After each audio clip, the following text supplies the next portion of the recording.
Some pick emergencies. The memory is always present, ready and anxious to help if only we would ask it to do so more often.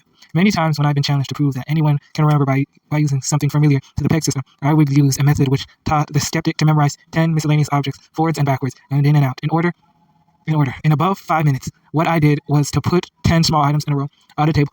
Items like a ring, a watch, a cigarette, a matchbook, a comb, etc. I then told the person that these 10 objects were to represent the numbers from 1 to 10. I taught him to associate the item I called to the object on the table, which represents the number called. In other words, if I called typewriter as 7, and the seventh item on the table was the ring, he would associate typewriter to ring. Later on, when I asked if we remembered 7, he would count to the 7th object, the ring, which would remind him of the typewriter. This usually convinced the skeptic that he could remember better than he thought he could, but he always wanted to know if he'd have to carry those 10 items with him. Of course, if he memorized those 10 items, he would have a list of 10 pegs to which to associate any other 10 objects.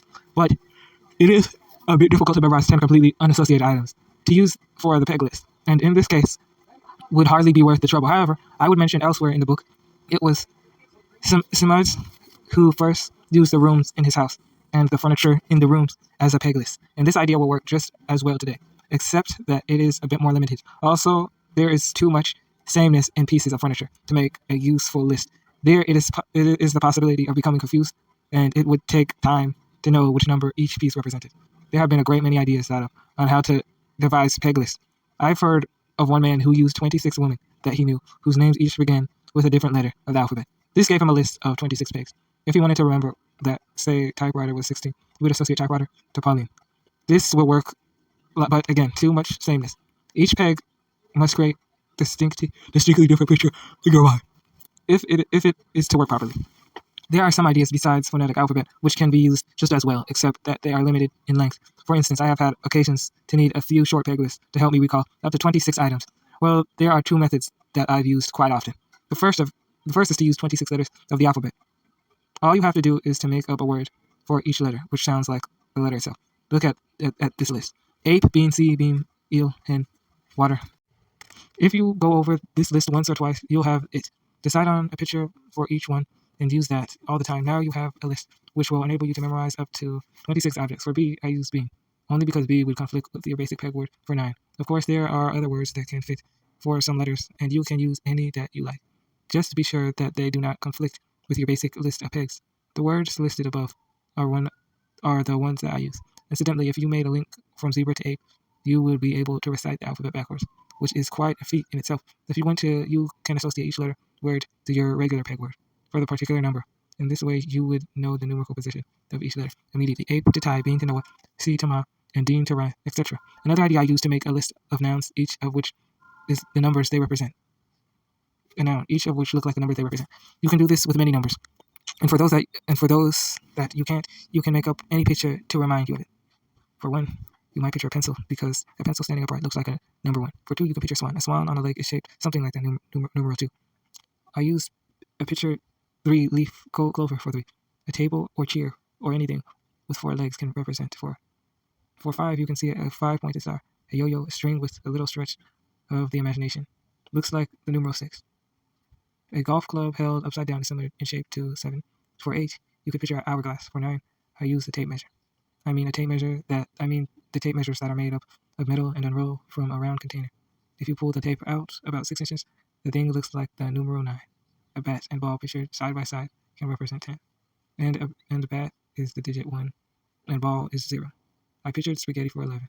My original picture was of 2 pieces of raw spaghetti lying side by side, which look like 11. For 12, you can think of 12 o'clock and picture a clock. You can use either a black cat or walking under a ladder for 13.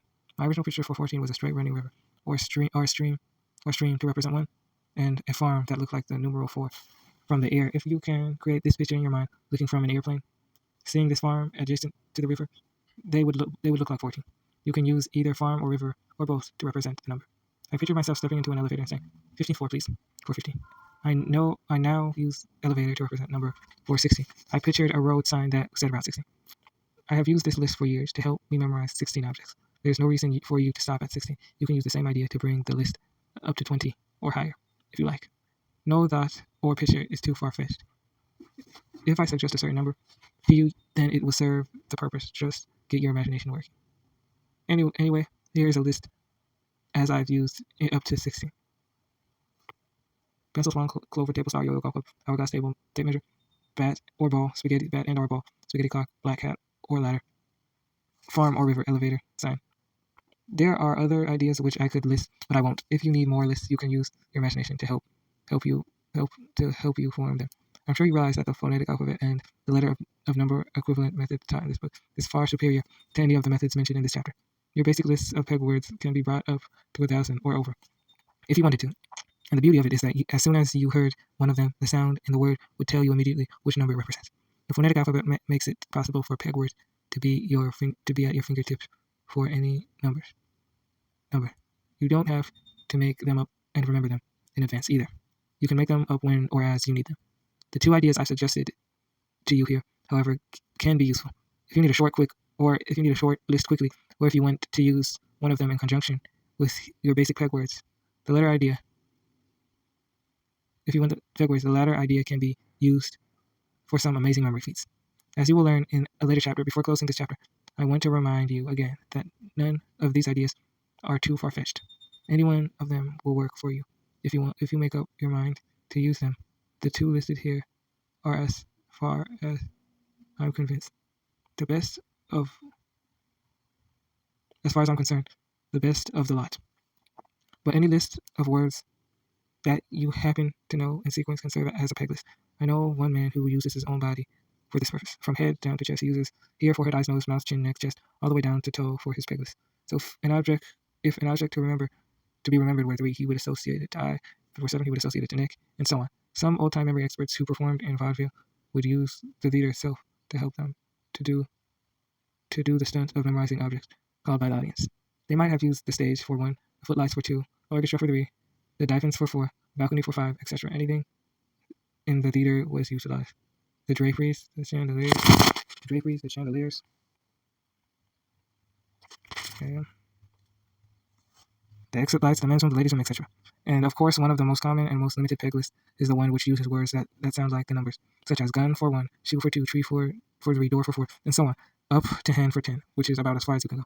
Well, I guess my main reason for telling you about all these other ideas for a word list was to show off the effectiveness of the phonetic alphabet. As far as I know, there's no other idea that approaches it for its unlimited qualities and versatility.